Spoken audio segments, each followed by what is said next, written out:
pagar essa dívida no banco. Então essa dívida ela foi quitada em outubro de 75. Chegando para a segunda metade, já no final do século XIX, a gente tem um momento que o banco está criando novas filiais aqui na cidade de Salvador. Então a gente tem aqui essa ata, que é a ata de mudança de nome do banco. Ela é de outubro de 1993 e representa o momento que se muda o nome de Caixa Econômica para Banco Econômico, lembrando que essa Caixa Econômica não tem nenhuma relação com a Caixa Econômica Federal, justamente por sua instituição de crédito privado.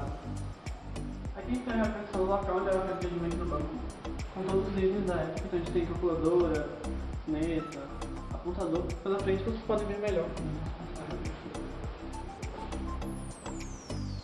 Uma curiosidade é que o banco funcionava exclusivamente dia de domingo para recolher dinheiro, no caso, saque, depósito. Funcionava dia de domingo, das 9 às 13. E o cofre ficava à vista de todos os clientes. Então aqui a gente tem mais dois equipamentos que eram utilizados no Banco Econômico. A gente tem uma balança de precisão, que era utilizada para pesar moedas, e uma máquina de datilografar, que é uma máquina de escrever nas passagens. A gente tem um pouco sobre o senhor que dá nome ao banco, no caso, ao museu, no caso, que é o Dr. Gente Leal. Ele foi um dos funcionários do banco. Ele entrou como estagiário, trabalhou durante 50 anos na instituição e saiu como diretor-chefe. Então ele era numismata. Numismata é a pessoa que coleciona moedas e medalhas. Então boa parte do acervo do museu foi cedido por esse senhor. Então aqui a gente tem uma representação do local onde ele trabalhava, com os livros decorativos da época. E aqui alguns documentos que eram emitidos do banco, para venda, com projeções. Aqui a gente tem essa caderneta azul, é uma conta corrente, e aqui uma poupança, uma caderneta de poupança. Aqui a gente tem a evolução dos cheques que eram emitidos do banco. De 1934, desde o primeiro cheque que foi emitido, até o último, no caso, esse modelo de 1995, que foi o momento que o banco decreta a falência. Na segunda metade do século XX, a gente tem um momento que o Brasil passa pela primeira crise financeira, né? E poucos bancos eles sobrevivem a essa crise financeira. Então, esse banco foi um dos poucos que sobreviveu por uma mudança que ocorreu nos estatutos. Em 1910, chamada Reforma Camon. Essa reforma foi que possibilitou que o banco passasse por essa crise e, ao contrário dos outros bancos que estavam fechando as portas, ampliasse ainda mais a sua rede, criando novas filiais em Vitória da Conquista e São Félix em 1930.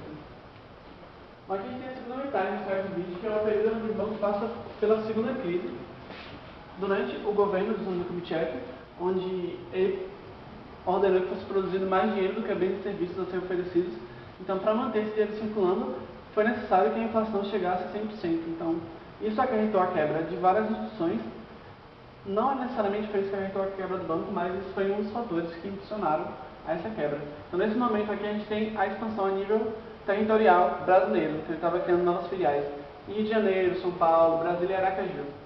Em 1995, o banco ele decreta a falência e encerra suas atividades, depois de 150 anos de funcionamento. Então aqui a gente tem algumas placas de algumas filiais do Banco de Aracaju, de Salvador e da primeira filial do banco.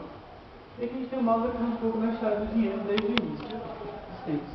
Então a gente tem o mascote do museu ilustrando o que a gente chama de escambo, que era o período onde não se havia ainda dinheiro como sistema monetário, então o homem ele trocava. Então aqui a gente tem a evolução dos escambos junto com a evolução do homem. Então, no início o homem trocava o excedente da produção agrícola, depois surgem as moedas e mercadorias, que eram mercadorias utilizadas como moeda, que era no período pré-monetário, no período das férias medievais.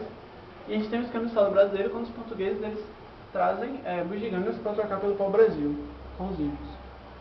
Então, justamente não tinha como se acumular riqueza, porque na maioria de sua vez eles trocavam alimentos. Então, o metal ele se estabelece como uma moeda de troca, para permitir essas trocas comerciais entre diferentes civilizações, por ser um minério comum.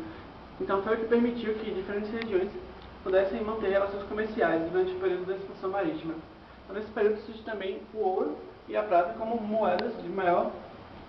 como metal mais preciosos. Então, no século VII a.C., na Lídia, a atual Turquia, surge o dinheiro como a gente conhece. Então, dinheiro redondo com a efígie, que é essa figura de algum animal, de alguma pessoa cunhada nela. Então, surge próximo da Grécia e essas são moedas gregas. Então, na maioria elas têm temas mitológicos.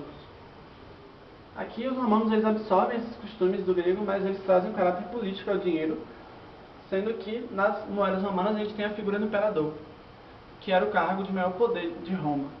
Então, essa característica